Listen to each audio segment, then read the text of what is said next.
Hmm. Romantic talking. You don't even have to try. You're cute enough to fuck with me tonight.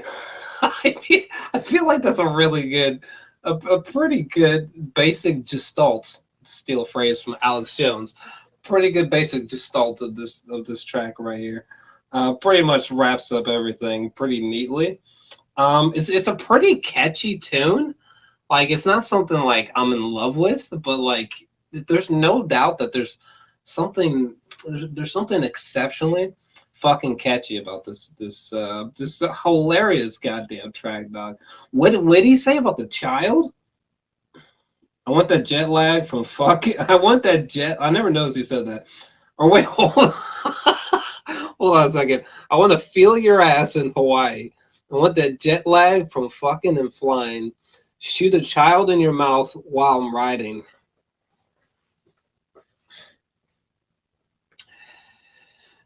we're just we're gonna skip past that line. Jesus. Uh, oh yeah, this was the Satan video. This was the video in which he became Satan. I think that's when I became a fan, when he became Satan. um, but no, I mean it's what would I what would I rate this track? I mean it is good because it is catchy. I mean, what he's saying is not, it doesn't connect deeply, but it's a good catchy track. I would probably give this like a I'd probably give it like a 7 out of 10. Sweet Jesus, that album cover, dog. Are you guys seeing this fucking album cover? Sweet Jesus. That's the most fantastically gay thing I think I've ever witnessed in my entire life. Jesus Christ, that is fantastic. Oh Jesus! Actually, let me just really look at this album cover because what in the fuck, dude? This is just like a fantasia of gay, dog.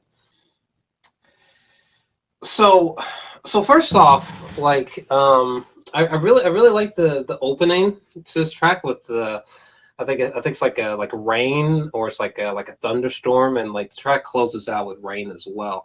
It's almost signifying that he's getting serious on this track, which intriguingly for someone who seems to joke around so much, he does get particularly serious on here. Lyrically, I mean, instrumentally, things are fine. I mean, there's nothing like, not exactly jumping out of my seat here, but there's nothing like inherently wrong with instrumental.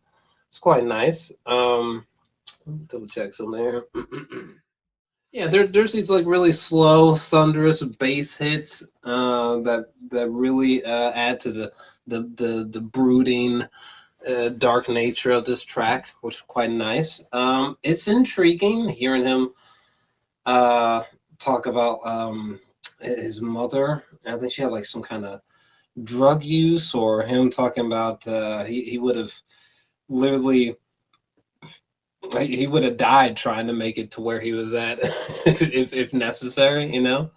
Um, we're talking about like his dad like doubting him, even though he was like, "No, I'm going to be the one, my nigga. Watch me," you know. Um, Interesting. Dead right now. I guess it's almost just him like just reflecting on how like it could have not made it. People was doubting him, but he superseded that doubt and he did make it. You know what I mean? So it's fine. It's a good little track. Nothing to hate. I thought it was good. Thought it was good. Cause I look ugly, but no, this I've heard this one a few times. Once we go beyond this point, we're in territory that I don't know nothing about. But it's another good track. It's nothing that like I'm crazy about. There's a line here where, well, first off, I do like this sort of like booming, stomping beat that's going on, a sort of slower pace, kind of like in the track two. I like the sort of celebratory, like horns blaring in the background or trumpets, whatever the fuck it is in the background. There's just a big like braggadocious sort of vibe going on, which I enjoy. What was he saying? And this one's for champions. I ain't lost since I began. Yeah, funny how you said it was the end. Yeah, then I went and did again. Yeah, so he's sort of Lil Nas. He's just rubbing his success in the faces of his haters, getting a little braggadocious, you know, feeling himself, which is good. I almost said Jarg, fucking Jack Harlow. I'm very new to both of these people, but Jack Harlow fucking cracks me up, dog. He seems like a silly ass nigga. Some of these lines that he was throwing out were just fucking hysterical. Where's the one where he was saying something about the handprint? I'll probably just like slap it on the screen here or something like that. That was cracking me up. There was also something he said something about high school or something like that. Where is that line?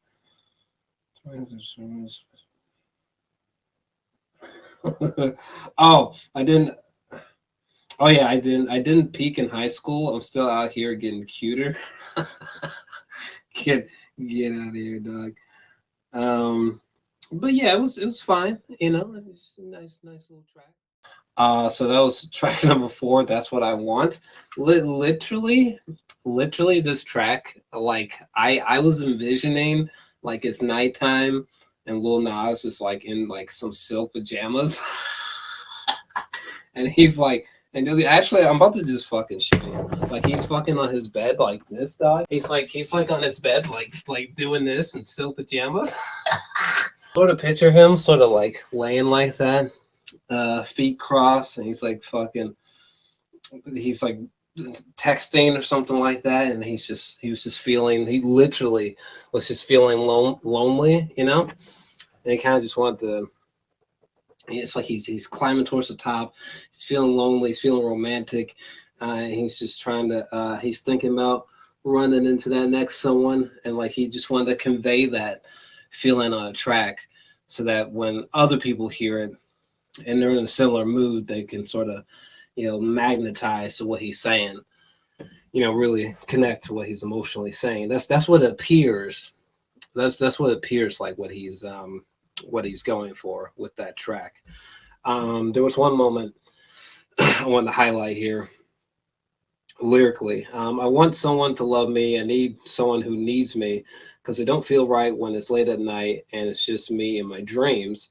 So I want someone to love. That's what I fucking want. So yeah, it's basically it's just emphasizing that throughout the track. The track is it's fine. It's a very standard, like from an instrumental point of view. It's a very standard sort of pop record, you know. The sort of breezy beat, some of the guitar hits. It almost sort of reminds me. What's that one nigga's name? What's it like? Ed Sheeran, right? Kind of a mid 2000s small rock kind of vibe on that one. It was just a short little interlude. It was whatever. It was just just fleeting introspective thoughts, thoughts of uncertainty. Mostly just that. I think this was my favorite track. I think this is a favorite track of mine. This is the best track so far. First off, it easily track number 6 easily has the best beat. Okay. There's something just like innately headbanging about it, head nod worthy about it, you know. It sounds like something that if like I was like fucked up, if I was just fucked up off a few drinks and I was in the club, or even if I was just walking to the club and trying to like meet someone and I was hearing this, it would be something that I could vibe to. if someone was blasting this in their car and I didn't know who it was and we were just speeding down the fucking highway, I would be vibing to it. It's pretty good. it's pretty good. It actually took me back because the album so far it's been fine, nothing to hate or praise, but goddamn, there's something about some of these really pretty synths and chords flying in through my ears. You know what I'm saying? There's something very rhythmic about the beat where you're just like, God damn, shit, this is like the first beat that sort of got to me. Lil Nas was writing it well. And I just want to highlight some moments here. I've been working on my body. You ever seen a nigga hit Pilates? I like that he plugs his first mixtape. That's like the thing that he's been bumping to in his kitchen, which is that's just adorable. Let me see here. Shit, I've been in the crib going crazy. I've been moving work on the daily. It's interesting. Let me see. Oh yeah, this made me laugh. And I'm trying to fuck I'm trying to fuck little nigga, fuck the chick chat, ain't talking guns when I ask where your dick's at. Not something you hear every day. But I appreciate that he is just so fearlessly is flaunting his sexuality. Like he just completely is fearless. He just completely does not give a fuck. And this is just him, and he's just putting it out there. He's not hiding it for you bitch nobody. And I like the boldness with his approach towards that on this track. Like I remember when I first started hearing Drake for the first time, it was so weird hearing someone trying to like rap and be like doing this like really soft R&B style singing, so married together. Like hearing Drake for the first time, like hearing that for the first time was just like, wait, what? All right then. There's kind of almost a similar effect going on here. I really do like Doja Cat. She fucking cracks me up. That chick is so fucking insane. She had some line about fucking Jennifer Lopez. What the hell was that about? Let him apologize and eat it in a Bentley. He named my right cheek Jennifer and the left one Lopez. Can't call me stupid with this big old fucking forehead, motherfucker. Let me. She's ridiculous. There's nothing wrong with that woman. But no, this is a favorite of mine, first favorite. I think I'm still feeling like a 7, but it's the best track so far. Okay, all right. we're starting to see a we're starting to see a pattern here. This was track number 7, One of Me, Elton John. I was like, what was Elton John's contribution? But I guess this was him fluttering his fingers on the piano. Maybe was his main contribution. And again, we got some more slow stomping fucking beats, you know what I'm saying? Rattling to your rib cage. A very almost like somber-ish kind of instrumental. And this whole One of Me angle, there was something that he said about Old Town Road, which is intriguing because like there's a lot of people who are like we only fuck with we only fuck with Old Town Road and anything else just fucking get away from me. We're not gonna listen to it. You're gonna fail, so stop with your crazy antics. It's almost like he's speaking to people with those mentalities as well. I do wonder if on one level, let me see here, that he could be. Let me see here with the chorus. I like this. I don't like that. Do this here, don't you say that. Well, he's definitely speaking to those kinds of people. Do this here, don't you do that. Say you wanted me, say you wanted me. Yeah. I think he's mostly just speaking towards those people. He could on some level be speaking to people with sexuality similar to his, but yeah, I think he's definitely talking to like his people who doubted him. Let me see here. Word on the block is you fell off, and I'm just saying, if it ain't Old Town Road, Lil Nas X, I ain't playing. Nigga, just stick to what you do best. So yeah, definitely that. Was fine. It's fine. I enjoy him giving the middle finger to his doubters. Sure, why not? So it's so so goddamn catchy. There's so many fucking. I might not be in love with this music, but there's so many fucking like this is a track right here. Like what was it? Montero, Call Me by Your Name. It's really catchy. And I think this is gonna be another one, something that's like could easily get stuck in your head, lost in this citadel. It's very, very catchy. There's something about the rock band, like early 2000s rock band with some hints of pop infused in this. There's something about this track in that sense that like this sort of reminds me of like this reminds me of sort of like in the early 2000s, like listening to like or just hearing like I don't know, like a Blink 182 or like a Paramore or like a Breaking Benjamin. It almost just sort of gives me flashbacks to certain life situations when I heard songs from those artists, from those bands. It's kind of what the instrumental and the overall like vocal harmonies, the delivery of those, kind of what that reminds me of. He bizarrely is kind of in like a rocker mode on this track. So yeah, I don't mind it. I don't mind it. This is becoming a real pattern, but I thought it was fine. That was fine. It was okay. It was fine. Lyrically, it kind of sounds like it kind of sounds like he just had like something fucked up just happened with him and an ex, or with in some relationship he was in, and like he thought about running away, and he was like, yeah, nope, I'm coming right back. And then I kind of love this feeling a little bit because I'm so into you. That's kind of what the lyrically what felt like was going on. Let me see here. I like track number 8. It's relatable. It is super relatable. It's super relatable. Relatable to anyone, really, for sure.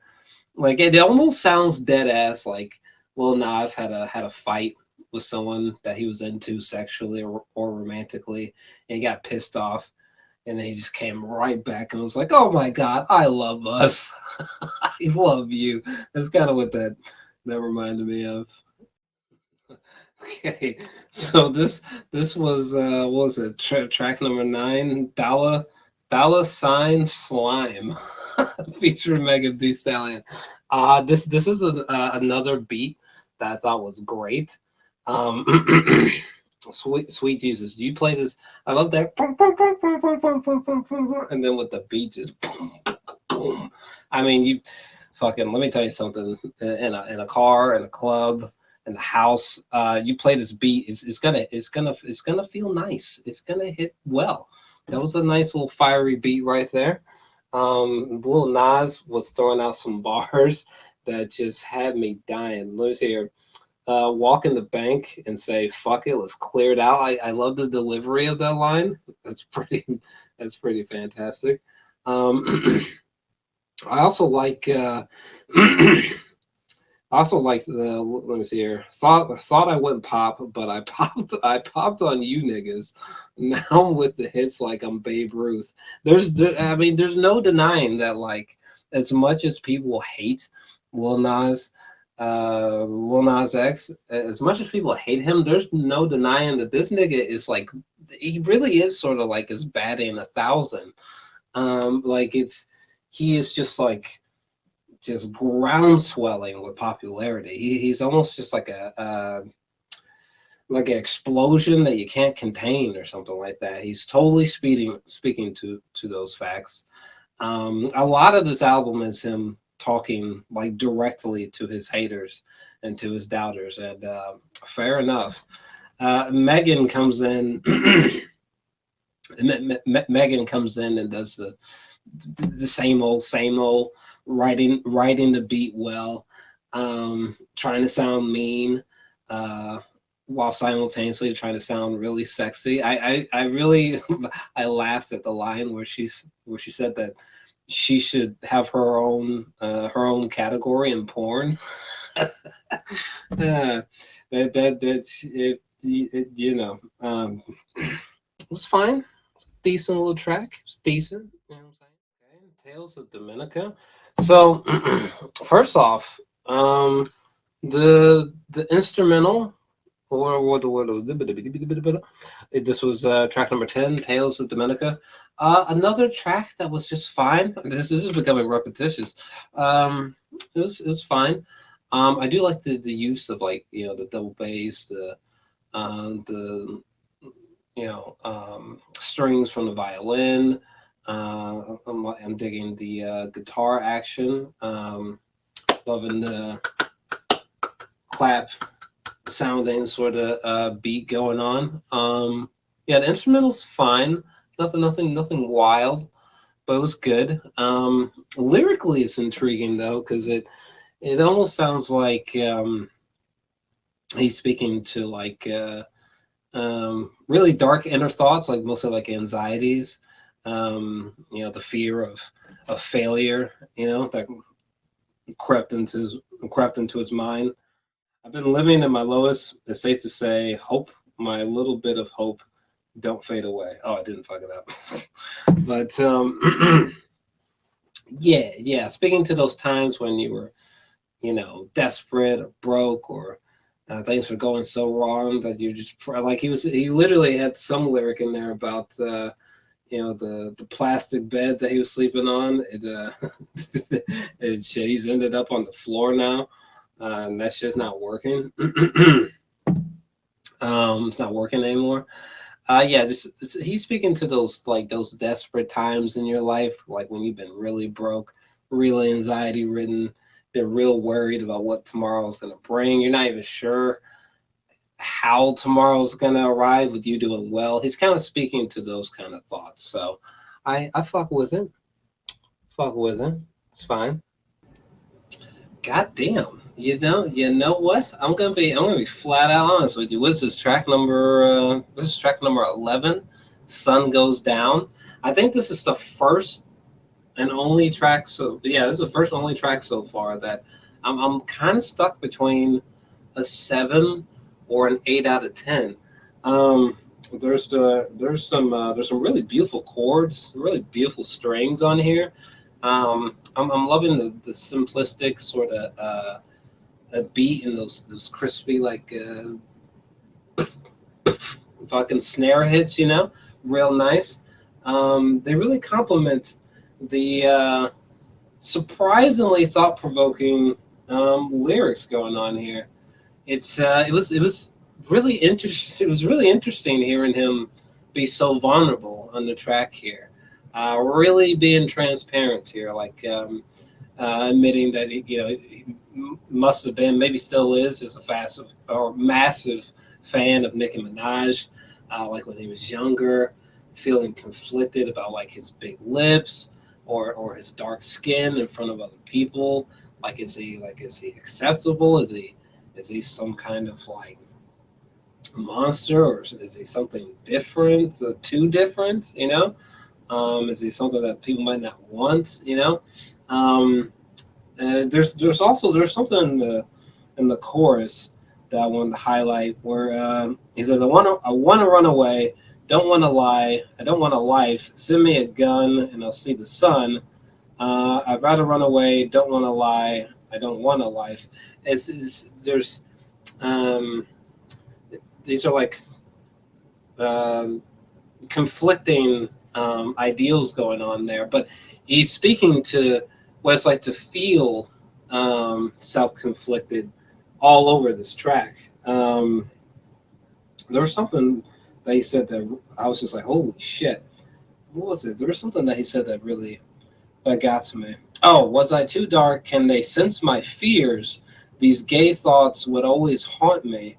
I prayed God would take it from me. That really struck a chord with me. So many people feel so, there's so much bubbling, boiling underneath the surface that some people just never speak to. Even though on the inside, it's like they're fucking exploding and There could be like suicidal thoughts, and they just feel like they're going crazy, and they don't know if anyone else relates. Yeah, I really enjoyed that he's decided to get so introspective. I thought that was great. I thought that was great. This is out of fucking 11 tracks. This is the only one so far. First off, this is definitely is another favorite. It's definitely is another favorite. Yeah, interesting. God, Jesus Christ, holy shit, he's managed to do it. That son of a bitch. I think he's fucking managed to do it. I think I'm feeling between a 7 out of 10 or 8 out of 10. I'm kind of feeling the 8 out of 10 on this one. Kind of feeling the 8 out of 10 on this one. God damn. I think this is not only another favorite, but god damn it, that might be the one. Jesus Christ. God, you know what this reminds me of? This reminds me of that fuck, dude. What's that I'll put the album art. I'll put the album art right here. But the Justin Timberlake album that I love so fucking much. But it's too late at night and my brain is farting. But either way, this Justin Timberlake album right here, I think it's the 2020 experience, right? You know the Blue Ocean Floor, whatever the fuck it is, this track right here. Dude, I fucking love that. First off, I love the album, and I love that goddamn track. It's just so fucking emotional, and it's just like, it's just like like if I'm in a tub and just like a fucking wave of water just overtook me. That's what that track is like. That's what this track, Void, is like. This bad boy was first off, the instrumental was just beautiful. I'm just gonna be flat out honest with you. There's so much going on with the instrumental here. It's just so fluttering. It's just so there's almost like a enchanting heavenly vibe going on. There's fucking bass, there's fucking drums, there's fucking the guitars, fucking pianos.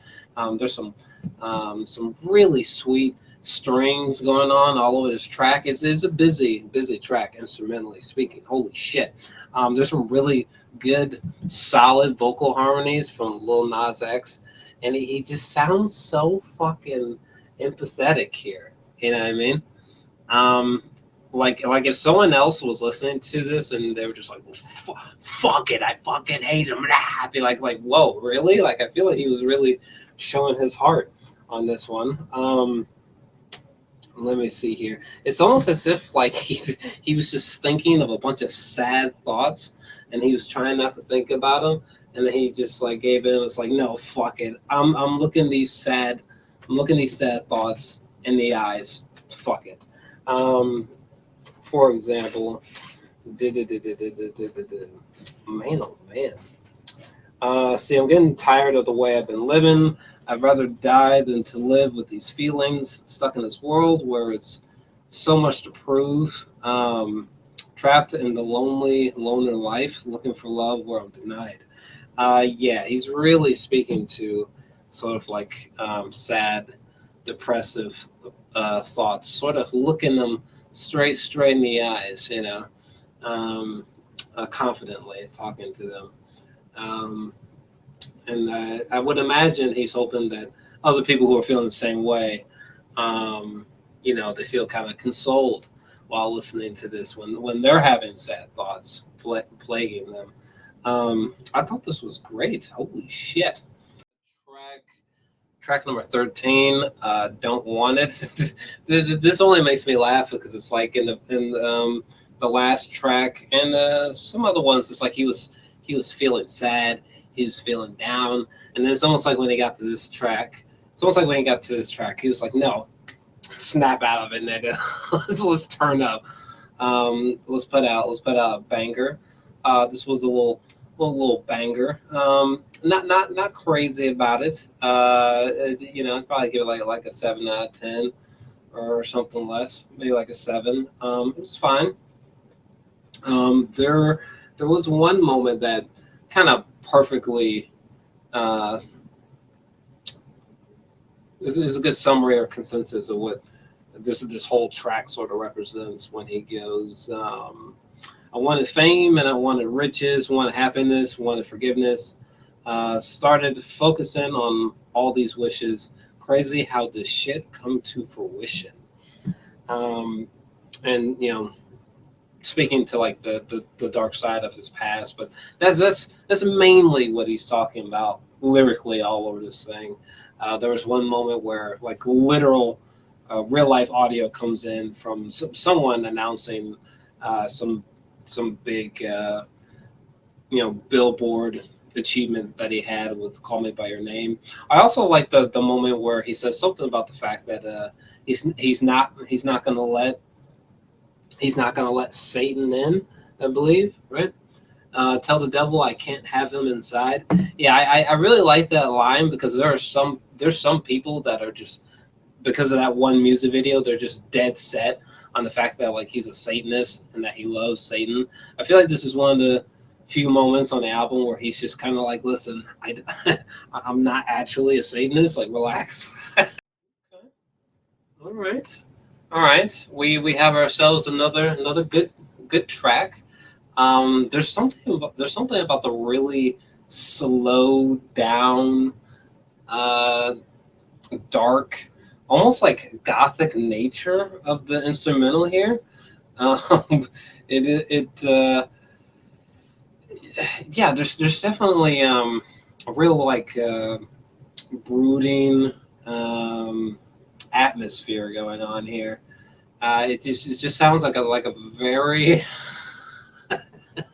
like he's speaking to a very sexual, crazy relationship, chaotic relationship. Sweet Jesus. Sure, Lil Nas. Sure. I'm not surprised. I dig where you're coming from. Throw me up against the wall and kick me when I have to crawl. And I love it when you show no love at all. Goodness. All right. Sure. All right. Sure. It was fine. Wasn't crazy about it, but it was fine. Interesting. Very interesting. Okay. First off, I love the outro with it going quiet, and he I almost picture like if we were underwater looking up at the surface, you kind of just see Lil Nas X's body just like slamming into the fucking water, and then above water we hear like the rain, and we're hearing like the crescendo of like the crickets and the frogs coming back in, filling up the headphones or the speakers before it closes out. I did want to highlight something here. This track was fine. It was good. I like this singing, bittersweet, sad-ish, but yet darkly uplifting little ballad that they got going on between Miley Cyrus and Lil Nas X. But there was one moment where he's saying, as I'm sinking, I relive the story. Every try, every breakthrough, and every cry. As I'm sinking, I relive the story. We're actually going to take this off now because we are finished. But yeah, that's really is the album to me. This album very much so is sort of like every him flexing,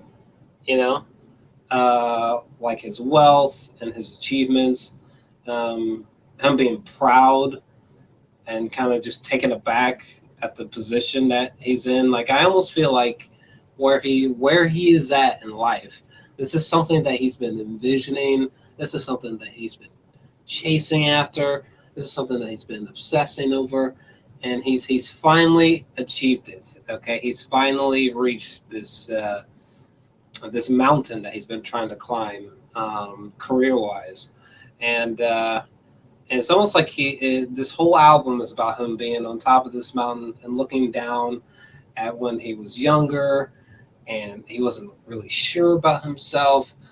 He wasn't sure how to express his sexuality.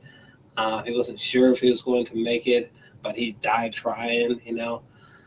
Thinking about some of the troubles in his past, some of the darker sides of his relationship between him and his father and his mother.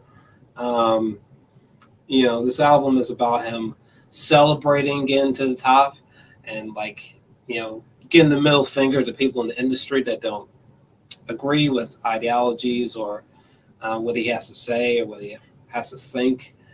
This is about him speaking to his doubters, to his haters.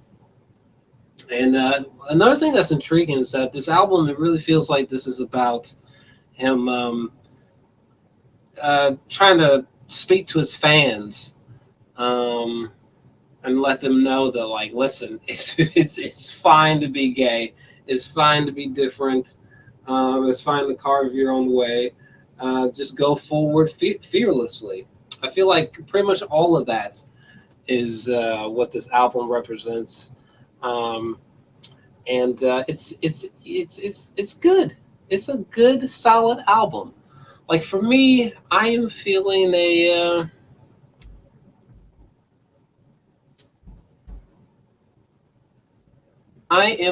7. Feeling a 7 out of 10 for this album. Like, genuinely, I think this is a good album. He covers a lot of ground. There's a lot of thoughts looking inwards. There's a lot of great commentary about dealing with being lonely or feeling depressed or trying to big yourself up, staying true to yourself. Like, there's a lot of great messages on here. There's some really, really catchy moments that'll get stuck in your head easily. And there's some good vibes on here. And my favorite track, Void, I thought was pretty beautiful, I must say. And it's very relatable. It's an extremely relatable record. I'm not crazy about it, but I certainly don't hate it or feel the need to want to just pile on negativity. I'm kind of in the middle. I think it's a good album. That was good. So well done, Lil Nas X. But what do you guys think about it? Let me know your thoughts. I gotta edit this fucking video. It's late over here, and I got a million other videos to work on. But no, this was good.